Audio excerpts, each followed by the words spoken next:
வணக்கம், நான் சந்துரு. நாம் இன்றைக்கி கன்னியாகுமரியில் இருக்கிற விவேகானந்தர் பாறைக்கு தான் போக போகிறோம். அதுக்கு நம்ம இந்த ஃபெரியில் தான் போகணும். இந்த ஃபெரிக்கு சார்ஜ் 100 ரூபா, ஸ்பெஷல் என்ட்ரினா 300 ரூபா. அந்த பாறை கொஞ்சம் தூரத்தில் தான் இருக்குது. பட் இருந்தாலும் அந்த இடத்த கடக்கிறதுக்கு ஃபெரியில் போகிறது எக்ஸ்பீரியன்ஸ் ரொம்ப நல்லாயிருக்கும்.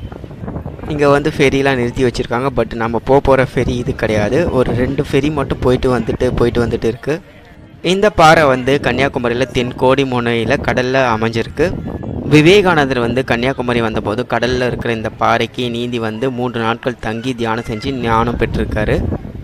அவரோட நினைவாக 1972 இந்த விவேகானந்தர் நினைவு மண்டபம் கட்டப்பட்டிருக்கு. இது ஸ்ரீ பாத மண்டபம்.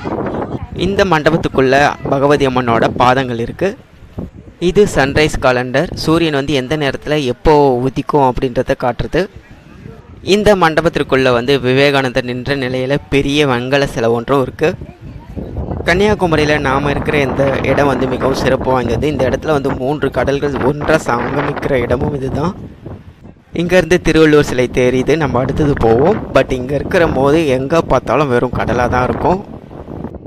அப்புறம் இந்த இடத்துல ஒரு தியான மண்டபம் இருக்குது. நாம் யார் வேணாலும் உள்ளே போய் தியானம் பண்ணலாம்.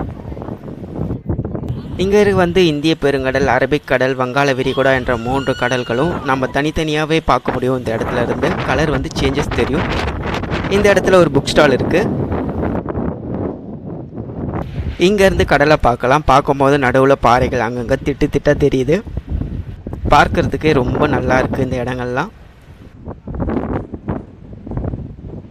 டைம் காலையில் ஒரு 9:30 மணி தான். எவ்வளோ வெளிச்சமாக இருக்குது பாருங்கள். இங்கேருந்து வியூலாம் பார்க்குறதுக்கு ரொம்ப நல்லா இருக்குது.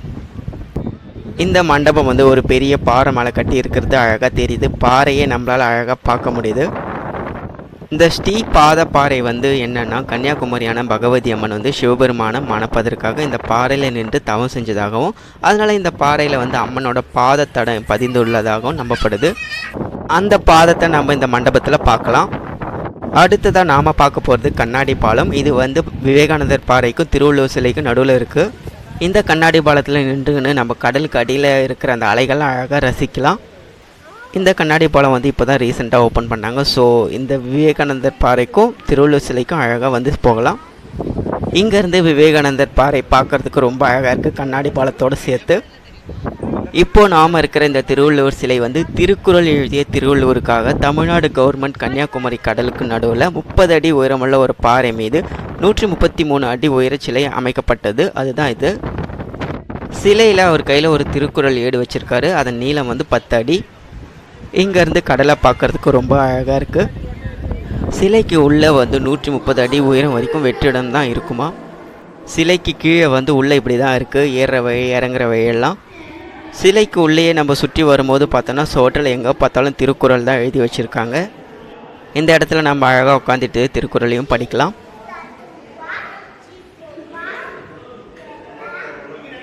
திருவள்ளுவர் சிலையை சுற்றி பார்த்துட்டு வரும்போது திரும்ப அந்த கண்ணாடி பாலத்தை கடந்து நம்ம விவேகானந்தர் பாறைக்கு போகும்போது இந்த கண்ணாடி பாலத்தில் வழியாக அலைகளை பார்ப்பதற்கு ரொம்ப நல்லாயிருக்கு. நாம் இப்போ எல்லாத்தையும் சுற்றி பார்த்தாச்சு. அடுத்து ஃபெரிக்காக வெயிட் பண்ணியிருக்கோம். ஃபெரிக்குள்ளே இப்படி தான் இருக்குது. ஃபெரிக்குள்ளே எனி டைம் கூட்டமாக தான் இருக்குது, வரும்போதும் சரி போகும்போதும் சரி.